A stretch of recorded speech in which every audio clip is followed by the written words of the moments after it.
¿Cómo están? Un saludo a todos desde Bogotá, Colombia. Les habla Carlos Alberto Barrios. A continuación vamos a seguir con los capítulos que venimos desarrollando sobre la consagración total a Jesús por María.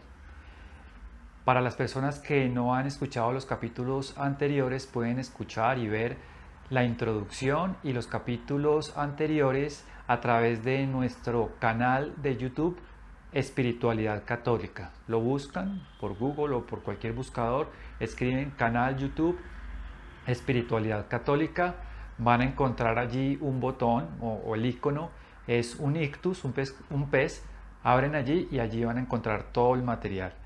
Les recomiendo muchísimo estas experiencias que nos comparte Juan Fernando Barrios, se basan en la consagración como lo plantea en su libro, el libro de la comunidad Lazos de Amor Mariano. Esa es como la maqueta, sin embargo Juan Fernando le adiciona a cada uno de los capítulos todas sus vivencias personales, audios que ha escuchado durante todos estos 23 años de vida espiritual. También le adiciona conferencias, testimonios de otras personas y testimonios propios, lo cual hace que cada uno de esos capítulos sean muy ricos. Se los recomiendo ampliamente y no se van a arrepentir de escucharlos. Así que bienvenidos al capítulo del día de hoy.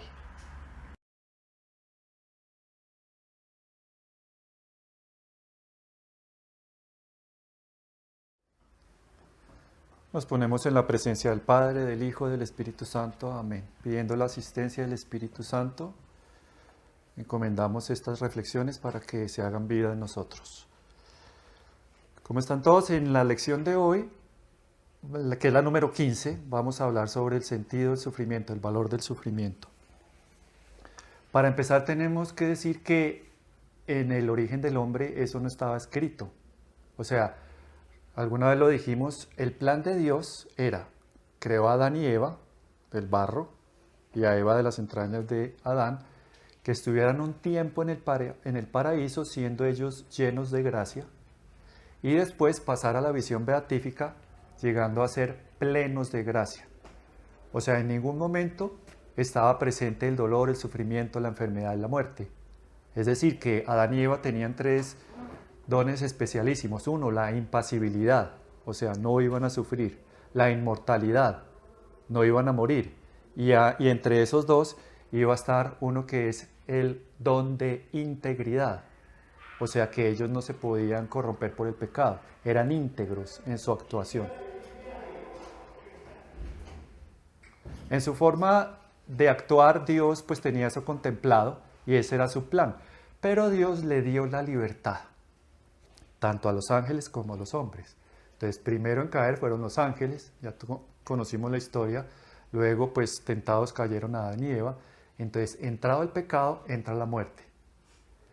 Dice San Ireneo de León, una persona un santo que nació en el año 140, pues ya hace bastante, pues mucho, un santo muy antiguo, él muere en el año 2002, que en el año 202, perdón, o sea, nace en el 140, muere en el 202.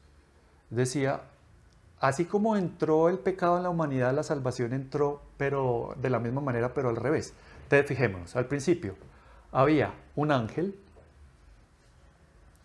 una mujer, un árbol, un fruto y la muerte, ¿cierto?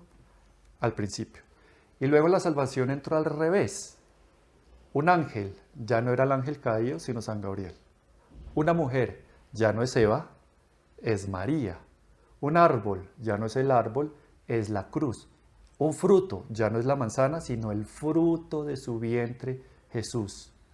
Ya no es la muerte, ahora es la vida, la salvación. Entonces, con la muerte y resurrección de nuestro Señor, se devolvió el plan original. Pero quedó el sufrimiento. ¿Por qué? Por el libre albedrío. Así como el hombre eligió seguir a la seducción del demonio y no a Dios, pues se apartó de él. Esto quiere decir que cuando hay un sufrimiento no tenemos que rebelarnos contra Dios, porque el sufrimiento ya lo estamos viendo, lo estamos ya diciendo entre líneas, es consecuencia del pecado original. Esa es la consecuencia, el sufrimiento, el dolor. Y no me rebelo contra Dios porque es, por ejemplo, estar en un cuarto frío, esos cuartos donde se congela la carne. Y yo siento mucho frío, me penetra hasta los huesos, me duele la sensación térmica del frío. Y al fondo yo veo una fogata, una chimenea que da calor, pero yo no me acerco a esa chimenea. Y permanezco en el lugar donde padezco el frío. Entonces, el fuego es Dios y el frío es el haberme alejado de Dios. Entonces, el sufrimiento es la consecuencia de haberme alejado de Dios, de su plan original, es decir, el pecado. Fíjense que hay algunas pseudoespiritualidades orientales que dicen que el sufrimiento es algo mental, es como una especie de sueño. Y cuando uno está sufriendo, le dice, despierta, porque lo que estás viviendo es un sueño que no es real. Pues a esas pseudoespiritualidades, como las llamamos, deberíamos decirle, entonces, ¿qué es lo que siente una madre cuando le asesinan a un hijo? ¿Ella qué es lo que está sintiendo en ese momento? ¿Está en un sueño? ¿Se lo está imaginando? No, le duele. ¿Y por qué tiene ese dolor? Pues la pérdida de un hijo. Entonces el sufrimiento es real, así lo queramos nosotros negar, existe. Porque no hay amor sin sufrimiento, como no hay odio sin tormento, podríamos decirlo, esta pequeña rima. También hay otras corrientes que dicen que el sufrimiento debería estar ligado a la maldad. Y dicen, ¿por qué hay tanta gente buena que sufre y por qué hay tantos malos que no padecen el sufrimiento y el dolor? Entonces, ojo con estas palabras. Nosotros nos estamos ya de plano diciendo esto, situando en que nosotros somos buenos y no merecíamos o no merecemos sufrir. Entonces, si nosotros realmente somos honestos y nos comparamos, por ejemplo, con la vida de los santos, que ellos sí encarnaron de verdad el Evangelio, pues tenemos que estar en el plano de los malos. Luego deberíamos sufrir. Pero como lo vamos a ver, hay muchos santos, de hecho todos, que han sufrido. Porque solamente las grandes cruces han hecho grandes santos. O podríamos decirlo de otra manera. Solamente los grandes santos han tenido grandes cruces y es porque solamente esas grandes cruces los han hecho santos. Entonces aquí ya estamos viendo el por qué existe el sufrimiento. Ya tenemos que empezar a responder esta pregunta. ¿Por qué existe el sufrimiento? Y ya empezamos a dar unos pasos y ya avanzamos en algo. Por el pecado original. Y entonces empieza a entrar el pecado en el hombre y el hombre empieza a tener una serie de situaciones, como están en el Génesis. Parirás con dolor, labrarás la tierra entre abrojos y con el sudor de tu frente cosecharás. Ya empieza a entrar los conflictos filiales, las envidias. Caín mata a Abel. Luego viene también el pecado que ya se vuelve social.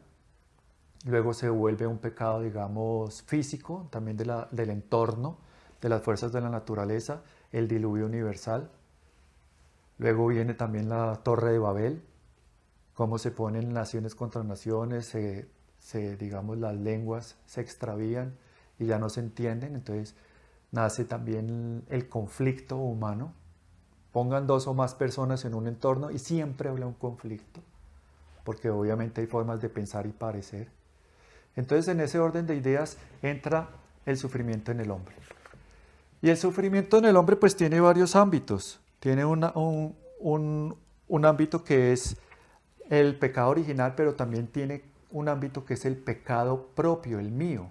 Porque si bien está escrito y es cierto y lo hemos vivido, el bautismo borra ese pecado original, pues queda la consecuencia.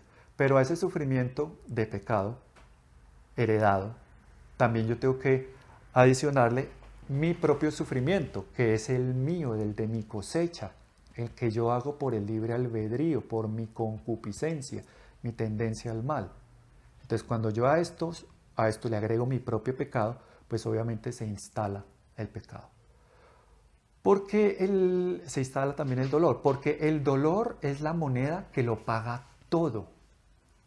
todo y va en contraposición de las tres formas que por lo general nosotros tenemos como tendencia hacia el pecado, de las tres fuentes de esos pecados, que son el orgullo, la concupiscencia y el egoísmo.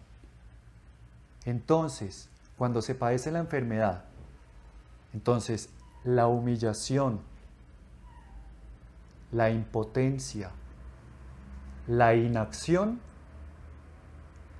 están haciendo pagar y son el castigo por mi orgullo.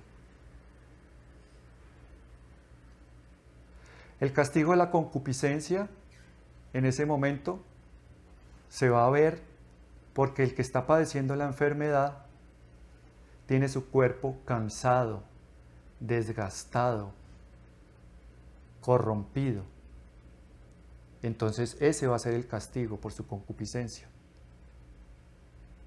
Y la pena de lo que nos falta en esas tres formas de las cuales se desprende el pecado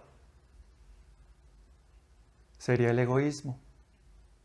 Y cuando una persona está padeciendo la enfermedad, está sufriendo, en ese momento la persona se ve aislada, se ve sola y se ve en un cuarto ocupando una cama, padeciendo. Ahí se está padeciendo la pena por su propio egoísmo. Entonces, como vemos, esos sufrimientos de la enfermedad sirven para purificar el alma. Cuando nosotros purificamos el alma, realmente estamos reconociendo que somos humanos. Si la enfermedad y el dolor no estuvieran en el hombre, nosotros nos creeríamos ángeles, pero no un santo ángel, sino un ángel caído, lleno de soberbia y de orgullo.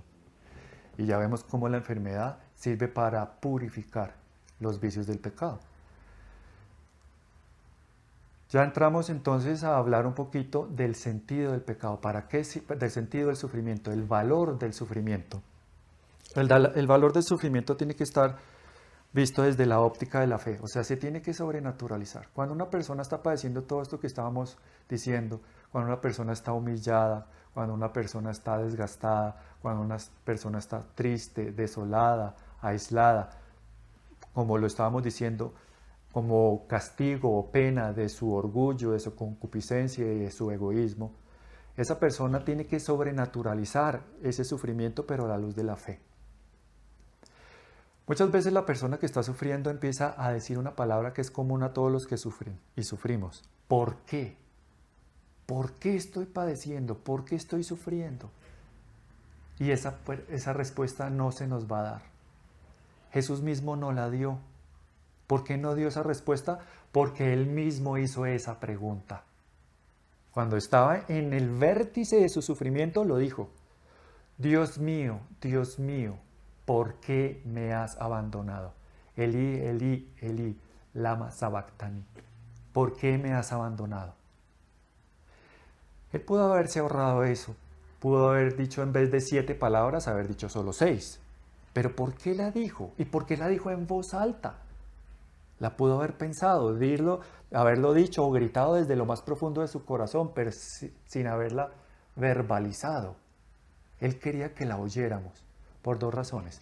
La primera, para hacerse solidario con nuestro sufrimiento, para que viéramos que Él también padeció por nosotros y con nosotros, sigue padeciendo.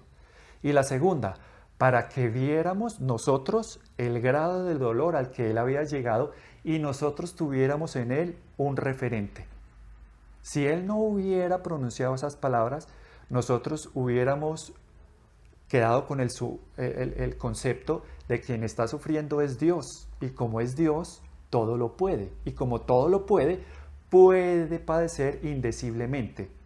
Pero como ya lo vimos en los capítulos anteriores, Jesús tiene 2 naturalezas, la humana y la divina, y su yo es divino, pero su naturaleza humana ahí era la que lo llevó a pronunciar esas palabras, su naturaleza humana que comparte con nosotros. Dicho sea de paso, La cruz siempre va a estar presente, siempre, nunca se va a ir. Hay dos momentos en que la cruz va a estar, o cuando Dios la carga, o cuando yo la cargo.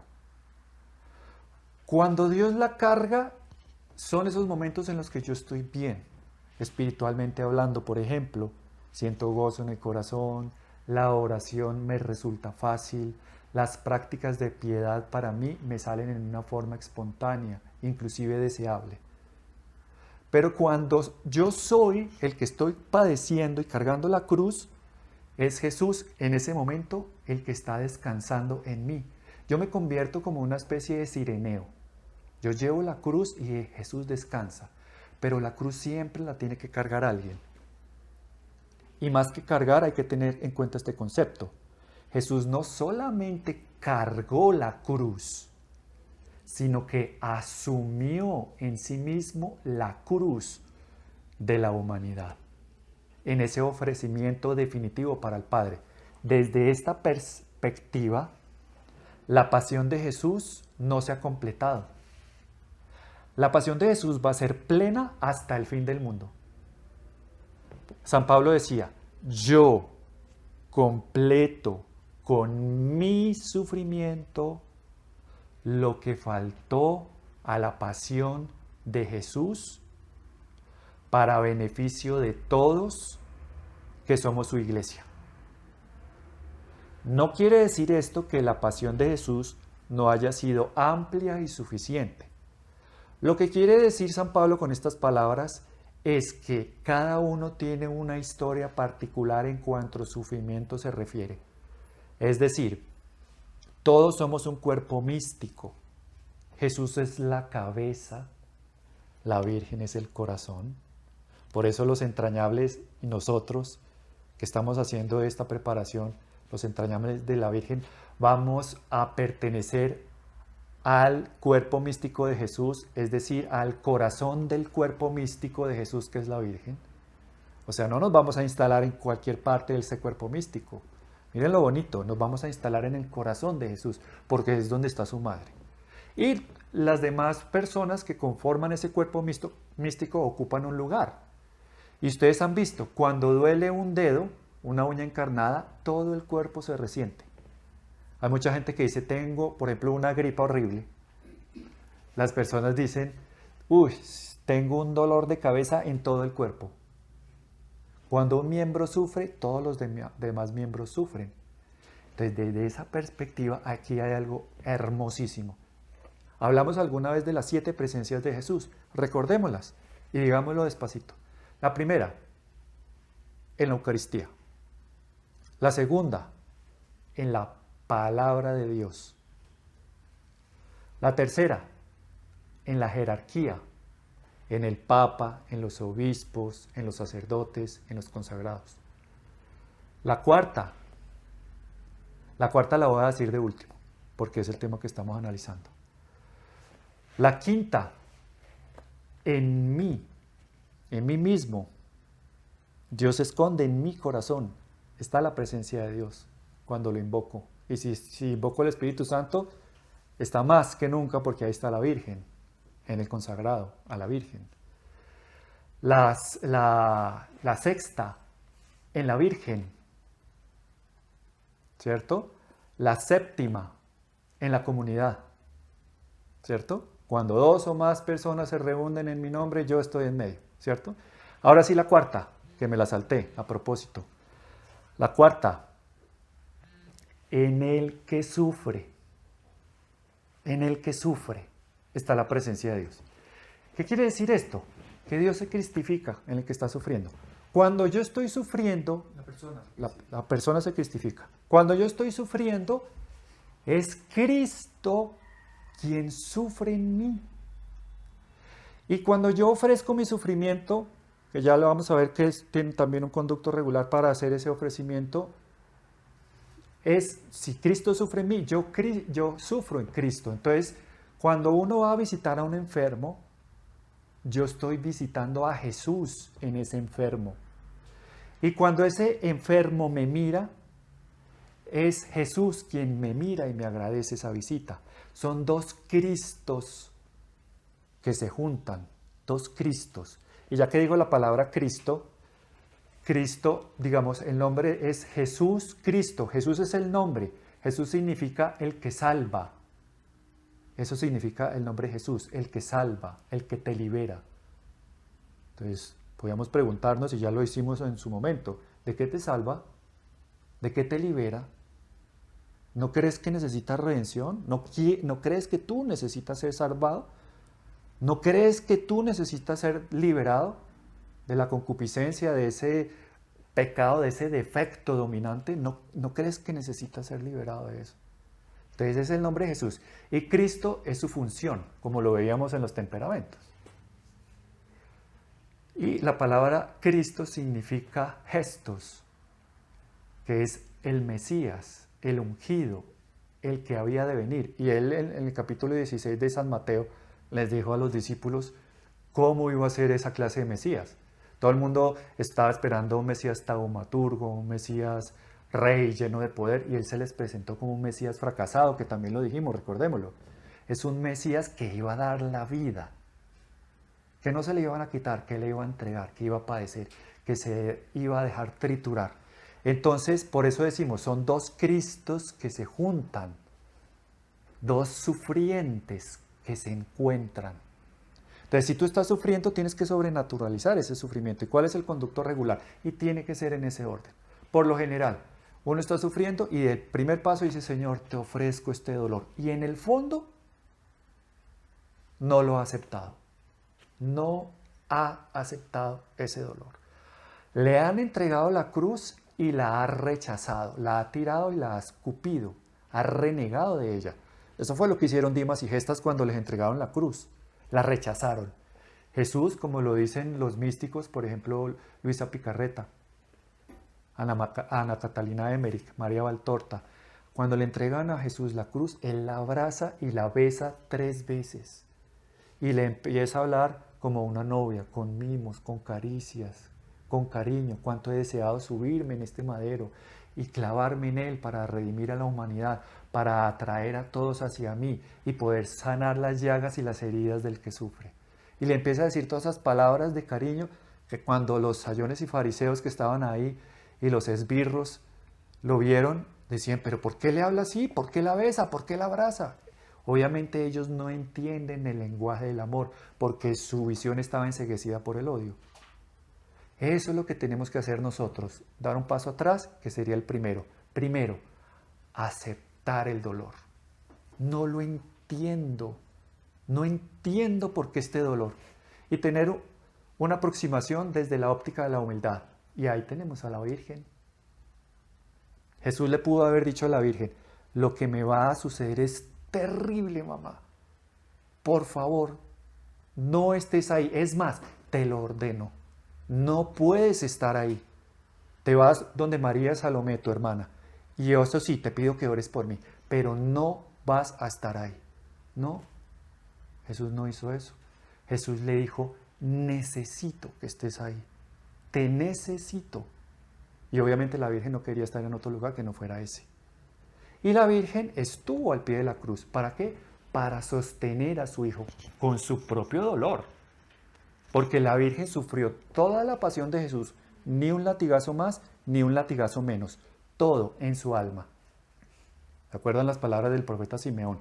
Y a ti una espada de dolor atravesará tu alma para que queden al descubierto los pensamientos de muchos. La Virgen estaba ahí, con esa imagen hermosísima que está en el foyer de Charité, que yo la veo y me conmuevo mucho porque está el madero de la cruz, no se ve Jesús, la Virgen tapándose y cubriéndose con el velo, y mirando a Jesús. Ese acto de ella taparse es para ella no mirar, no distraerse. Ella tenía lo que tenía que estar, sostener a su hijo con su mirada. Si la Virgen no hubiera sido humilde, le hubiera dicho al Padre Celestial 4 palabras. Tú me engañaste. Tú me mentiste. ¿El Mesías? Pero mira dónde nació, en una cueva de animales. Y aquello te lo pasé. Después tuvimos que huir a Egipto, a muchos kilómetros, a pie, un lugar extranjero, y tratados como tal. Y aquello te lo pasé. Después, mi hijo, 30 años, malganándose el pan, y aquello te lo pasé. Pero ahora, verlo ahí, muerto, como un criminal, esto sí que no te lo paso. No te lo paso.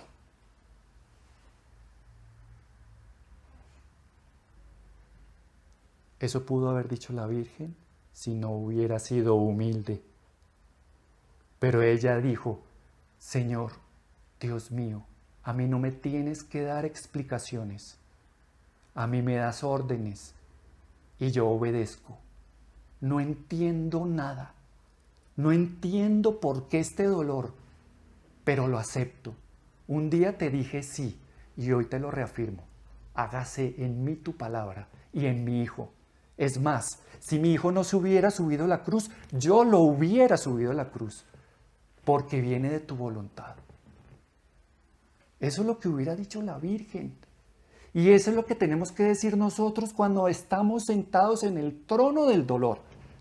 Porque eso es lo que se configura en ese momento el lecho para nosotros, un trono.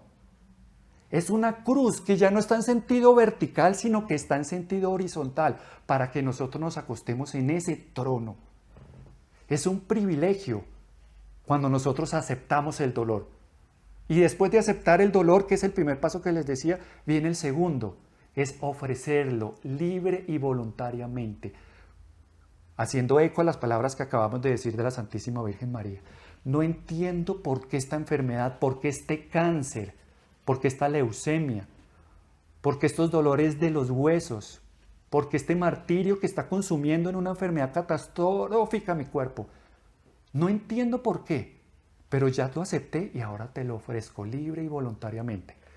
Y el tercer paso, el más maravilloso de todos, lo adhiero a la pasión de Jesús.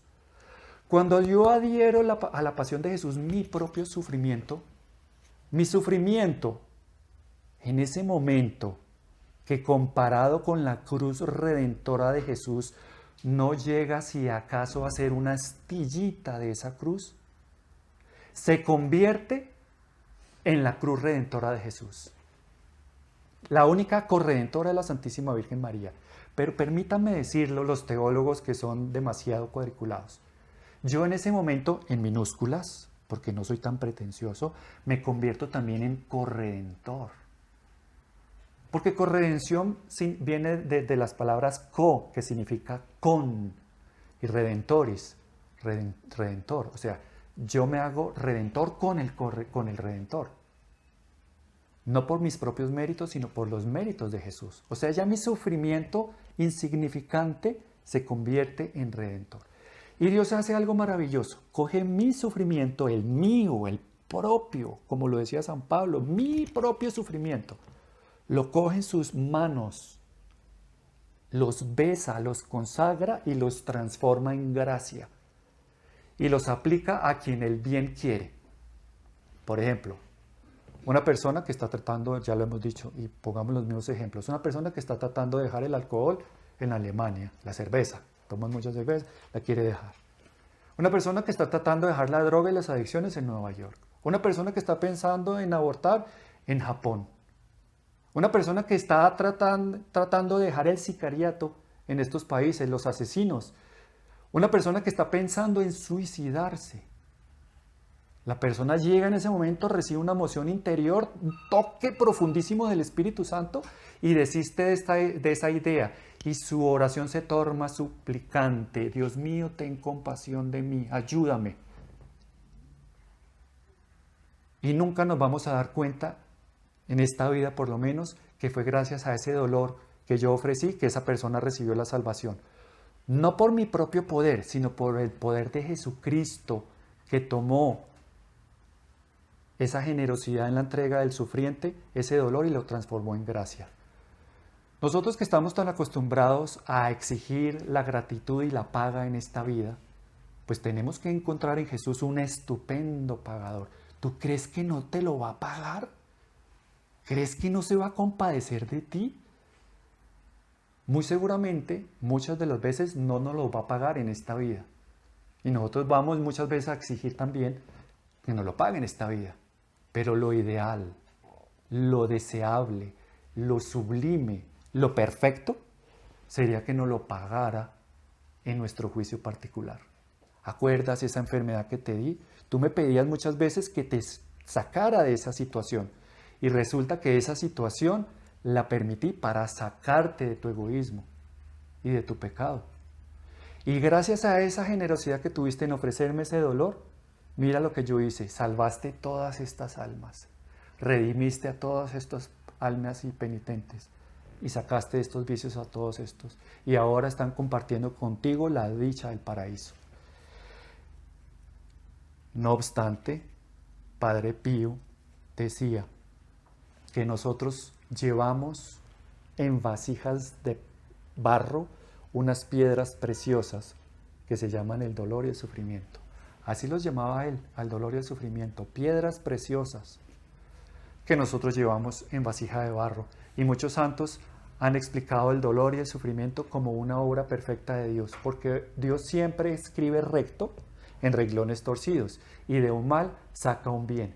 Todo está ordenado hasta que al final sea el bien. O sea, ya sabemos, el final de la película con Dios es feliz, aunque haya un aparente fracaso cuando estamos sumidos en ese momento en el dolor.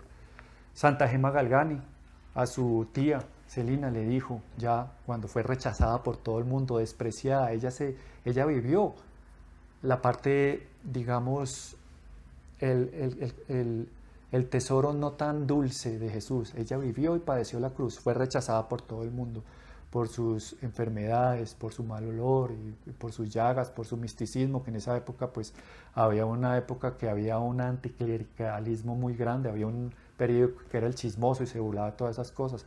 Allá la escondieron, inclusive de su vida mística. Convivieron con una santa, los vecinos, y no la conocieron. Cuando fue rechazada inclusive por los pasionistas, que ella deseó entrar, ya al final no la recibió en ninguna parte. La Virgen anuncia que si no la reciben ya se la lleva, se lo dice a su director espiritual, el padre Germán, y efectivamente se la lleva y le dice a su tía, le dice, ayúdame a subir a la cruz, porque Jesús siempre me dice, los hijos buenos deben morir crucificados. Y ella murió así, con sus estigmas y sus llagas. Y obviamente después la recibieron como pasionista, pero ya después de muerto. Y así tantos santos, pues es una santa que es entrañable y la podíamos poner de ejemplo. Ya nos vamos acercando al final. Entonces, ¿cuáles son los bienes que nos trae el sufrimiento? Pues ya hemos dicho muchos. Ya hemos acercado sobre todo esta lección desde un plano supremamente espiritual. Entonces los bienes nos ayuda a reparar. Es lo primero. ¿A reparar qué? Nuestros pecados y los pecados del mundo entero. Esto es fascinante. Nos estamos haciendo almas reparadoras. Si somos más generosos y en enfermedades más terribles como el cáncer y esas quimioterapias y todo, ya estas almas no solamente son reparadoras, sino almas víctimas. Y como Santa Gema Galgani, ya ellos, pues obviamente ya son grandes ligas, se convierten en almas que son de holocausto. Todo para Dios.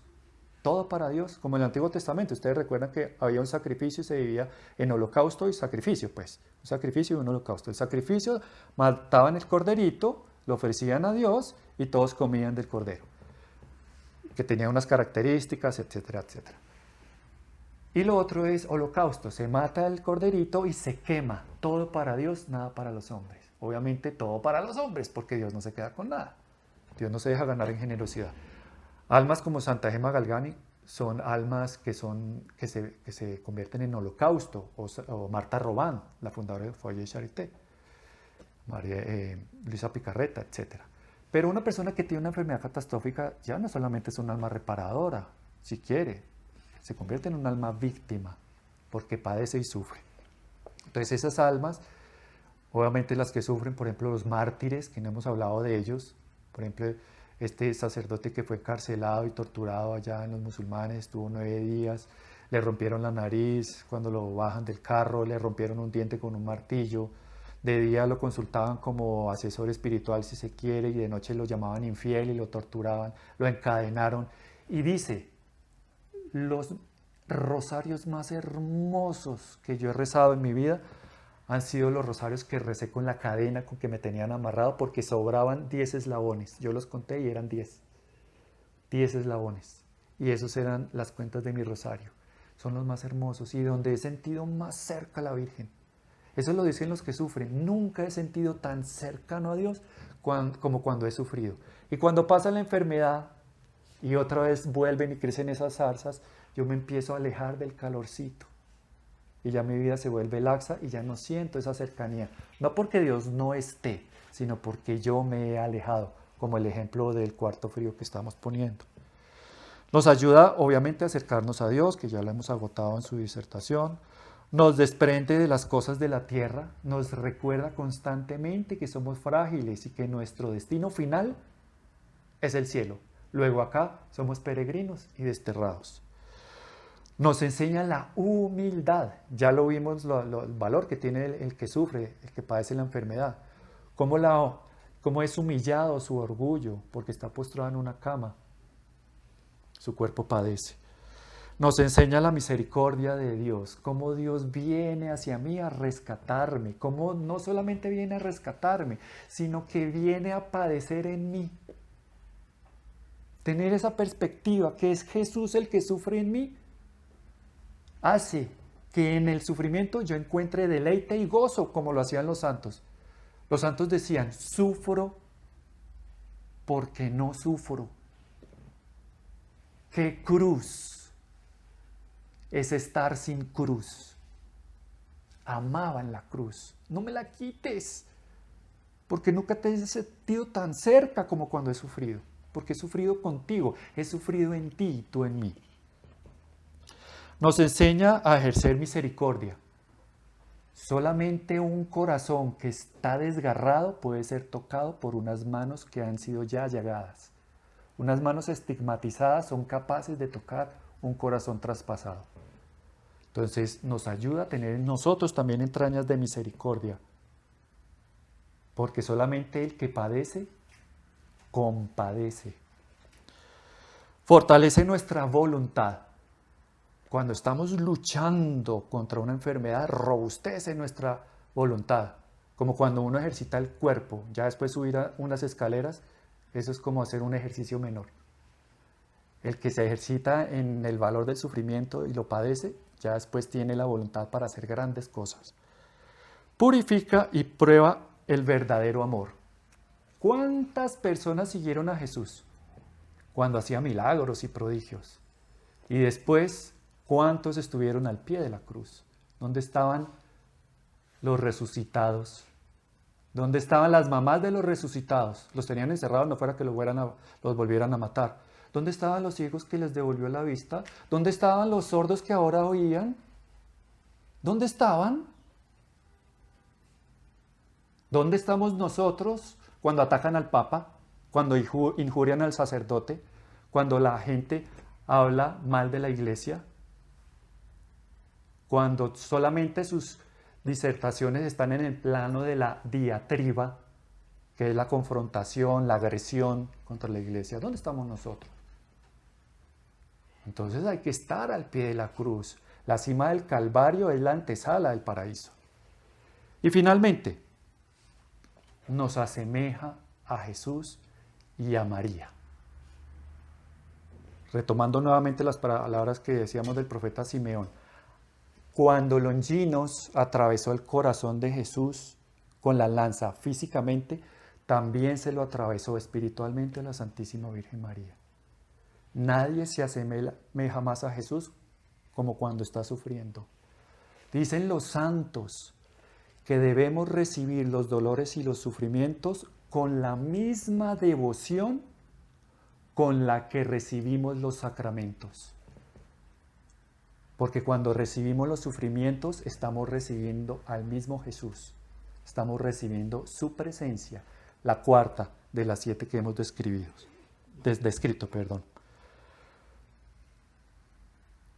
Y para terminar, el dolor será vencido. Esa es la esperanza. Ahorita de pronto en el dolor hemos padecido el golpe, se ha levantado la polvareda que nos enceguece. Pero cuando viene el viento y disipa ese polvo y se ve la luz esplendorosa de ese sol, tenemos que tener en ese sol la perspectiva de que algún día el dolor va a desaparecer, la muerte ya no va a existir en el hombre, solamente va a existir la nueva Jerusalén. Dios en medio de nosotros, con solo armonía, solo paz, solo amor. Toda lágrima será secada, toda lágrima será secada. Muchas veces cuando nosotros no vemos el dolor de los demás es porque nuestros ojos no han llorado. Para ver el dolor de los demás tienen que haber sido vistos por ojos que algún día fueron nublados por las lágrimas. Pero todo eso va a desaparecer. Es como la mujer que le dicen que va a tener un hijo. Ese ejemplo también lo hemos puesto y volvámoslo a poner. La mujer, el ginecólogo no le dice: lo que usted va a padecer es terrible, va a tener unos dolores atroces, el embarazo va a ser incomodísimo, no va a poder dormir, se va a sentir asfixiada todo el tiempo, el dolor de espalda, el dolor en la cadera, no se va a poder sentar cómodamente. Y cuando sea el momento del parto, ni le digo. Los dolores van a ser indescriptibles, insufribles, ¿no? No le dice eso. Va a tener un hijo hermoso, está sano, la va a amar. Y cuando usted sea penetrada por esos ojos, nunca lo va a dejar. Su mirada siempre la va a perseguir para custodiarlo y cuidarlo. Va a ser la razón de su vida. Entonces el sufrimiento, que ahora lo padecemos porque padecemos la vida, aún respiramos, tiene que ser visto en una forma sobrenatural como la hemos descrito, pero con la mirada puesta que algún día va a desaparecer y vamos a reposar en los brazos de aquel que los tiene extendidos hasta que el último de sus hijos repose en ellos, los brazos paternales de Dios. Que el Señor nos bendiga y nos guarde, que el Señor nos muestre su rostro y tenga misericordia de nosotros. Vuelva el Señor su rostro hacia nosotros y nos conceda la paz. Que el Señor nos bendiga. Antes de la bendición, la tarea que siempre decimos. Va a ser un poquito complicada por tiempo y no sé si por voluntad. Frente al Santísimo, con una hojita de papel, hacer una pequeña biografía nuestra, una historia de vida, en que estén consignadas las cosas buenas, pero también los dolores más atroces que hayamos tenido en la vida. Y frente al sagrario, ofrezcámoselo a Dios. Primero aceptémoslos y agradezcamos esos dolores, como lo hacían los santos, los agradecemos. Se los ofrecemos y lo adherimos a la pasión de Jesús, para beneficio de todos, de nuestra iglesia doméstica, que es nuestra familia, y de todo el mundo entero, que padece inanición por no nutrirse y alimentarse por el amor de Dios. Que el Señor nos bendiga en el nombre del Padre, y del Hijo, y del Espíritu Santo. Amén.